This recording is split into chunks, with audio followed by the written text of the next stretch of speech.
Part 5. The Unchanging Rhythm. The Deep Anchor of Ascent. Chapter 1. The Auditory Bedrock of Existence. Elara's steps, though now deliberately quickened by the excitement of departure, were none the less controlled, governed by a rhythm learned over a lifetime. She walked the narrow track that hugged the bank of the river.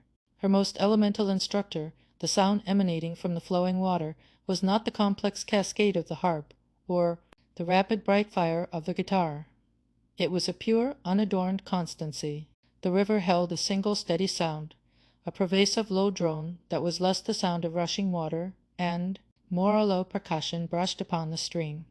This was the sound of relentless, microscopic effort, the friction of water against countless grains of sand, stone against silt, an incessant yet gentle grinding that spoke volumes, not of momentary power, but of infinite duration and unyielding patience.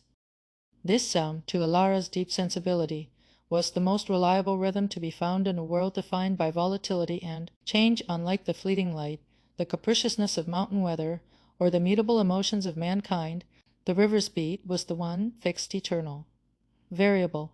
It was the constant motor of a quiet dream. This dream was the ambition of the geological world, the quiet, ceaseless drive towards transformation, erosion, and flow. The sound was a foundational, absolute truth, an auditory bedrock against which she could precisely measure her own increasingly rapid pulse. The omniscient narrator recognized that this fundamental resonance was given instrumental voice by the bass clarinet that maintains a tone so deep it transcended mere music. It was a harmonic amplification of the earth itself, its profound, resonant vibration, feeling like the pulse within the valley floor. A slow, immense beat that spoke of the deep geological history and the crushing weight of the peaks above. This tone was the articulation of the earth's own measured patience, the long, slow breath the sleeping mountains keep. These mountains, seemingly static, were in fact engaged in millennia-long processes of uplift and erosion. The bass clarinet spoke their language. It played a measured flow that knocks upon the door, not a violent demand for immediate entry, but a steady, inexorable pressure applied against the boundaries of Elara's own inertia and fear, urging her toward the inevitable. It was the rhythm of all inevitability. Chapter 2. The Fixed Conceit of Motion. Elara had spent the entirety of her formative years in devoted listening to this sound. For years she listened to this patient beat from the security of her home and the profound peace of the mossy cradle. The core lesson the river had imparted was simple in formulation, but excruciatingly difficult to integrate into the human psyche. It told her that the world would always turn. The cosmos was in perpetual, non-negotiable motion. This relentless cycling meant that stagnation was impossible, that change and motion were a fixed conceit, an unchangeable, irrefutable law woven into the very fabric of physical reality. This was a lesson she had labored hard to learn. Her initial deep-seated human instinct was to seek comfort in stasis, to build walls of certainty, to anchor herself in the known. But the river demanded a radical re-evaluation. True, enduring stability was to be found only within the flux, never outside it. It required her complete radical surrender to the necessity of motion. The water never hesitated, never paused to mourn a lost stone, and never retreated uphill. The waters move but never disappear. They merely undergo ceaseless transformation, becoming vapor, then cloud, then snow, only to return to the source. Their form changes, but their commitment to flow is absolute. The waters also demonstrated profound, almost heroic resilience and sacrifice. They carry burdens, but they still return. The river accepts the weight of silt, the debris of storms, and the detritus of human passage, yet its essential nature, its flow, remained undiminished, its mission uncompromised. It taught Elara that carrying the weight of the quest and the sorrow of human experience did not diminish her essential being, provided she maintained her core purpose of forward movement. This was the spiritual mechanics of the valley, a lesson of eternal optimism. The cycle spins from sorrow into cheer, transforming the hardship of winter, and melt into the fertile ground for new life, all fueled by a sacred fire that continues to burn, the self-perpetuating energy of perpetual renewal that Ilara was now intentionally feeding with every deliberate step. Chapter 3: The Internal Pendulum and the Search for Truth. As she walked, Ilara felt her own pace, her breathing, and her very will naturally align with the river's cadence. The minimal beat is a slow pendulum, a powerful, hypnotic arc that dictated not only the river's tempo, but the rhythm of her own breathing and the powerful, deliberate nature of her strides. This internalized, utterly reliable pulse was the source of her final resolve. The psychological reserve of strength she would need it gives the strength to face the coming years. The quest was not a mere week-long hike. It was a commitment that would be measured in seasons, profound challenges, and inevitable loneliness. The river's beat was a promise of enduring constancy when all other human connections would necessarily recede.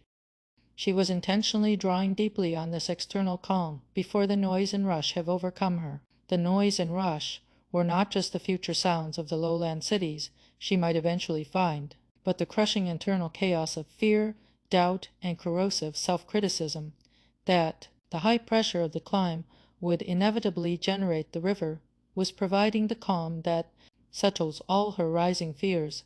It was a preemptive spiritual fortification, ensuring that the necessary turbulence of her inner self would not drown out the clear, simple tone of her core purpose.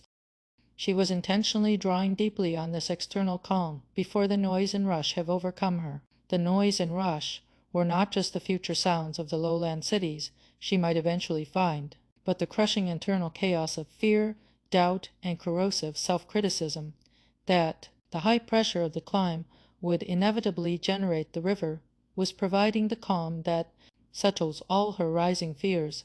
It was a preemptive spiritual fortification, ensuring that the necessary turbulence of her inner self would not drown out the clear, simple tone of her core purpose.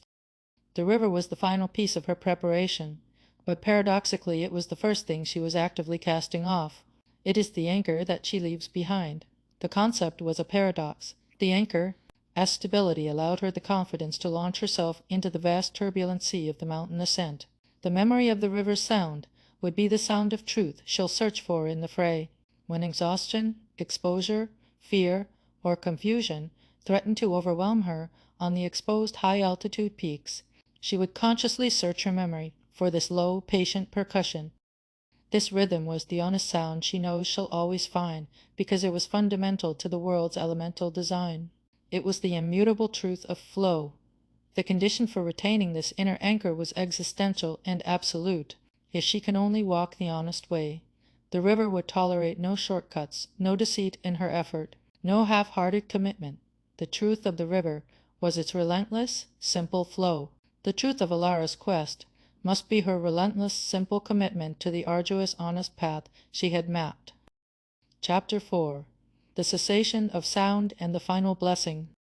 Ilara walked for a final deliberate mile alongside the river, absorbing every last nuance of its unwavering tone, imprinting its stability onto her deepest neural pathways.